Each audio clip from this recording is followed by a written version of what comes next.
how to use Proton Drive. Hey guys, in this video, I will guide you through how to use Proton Drive. Alright, so let's begin. So it's a free secure cloud storage. It's alternative to Google Drive, and I'm going to show you so you can get 5 gigabytes of for free to store and share your files. So first of all, you need to go to Google Chrome and search for Proton Drive. After that, open the first web link that appears in the search results, and here you need to give them your email. I'm just going to do that, and then click on get started with your current email, and then it's going to load your Proton account, and then you can just look such as strong password and then confirm password again.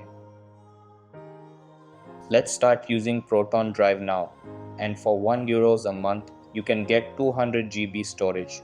But I'm just going to click no thanks, and now it's going to go to your Gmail to ask for a verification. Just copy code from your Gmail and paste it and click verify.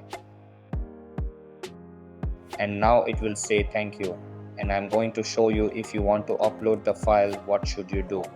And now you can stick with your account, and you can download this as PDF.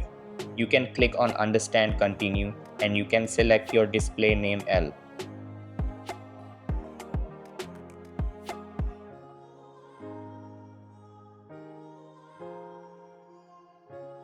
And now it should be redirecting you a bit. Now welcome to Proton Drive with welcome bonus. Simply complete the form. The next is I will upgrade the file. To upload the share file, I set the recovery method. You can select the theme. I'm just going to use Monokai and then discover all services. But if you can click on get started, you will be on this type of interface. Here, and if you want to upload something, you can use the new button here, new upload file. And then I'm just going to select this as an example. As you see, it's now uploading and it's uploaded. So if I want to share it, I can click on these 3 dots and click on share, and then add people or groups, and it can be viewer.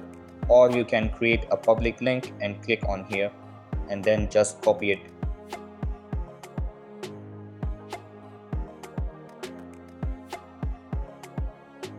And now when I'm going to go to our random Chrome, here we put this here. Now I could just click on download.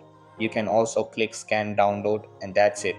So that's basically how you can use Proton Drive. So that's all for this video. Consider subscribing if you find it helpful, and I'll see you in the next one. Thanks.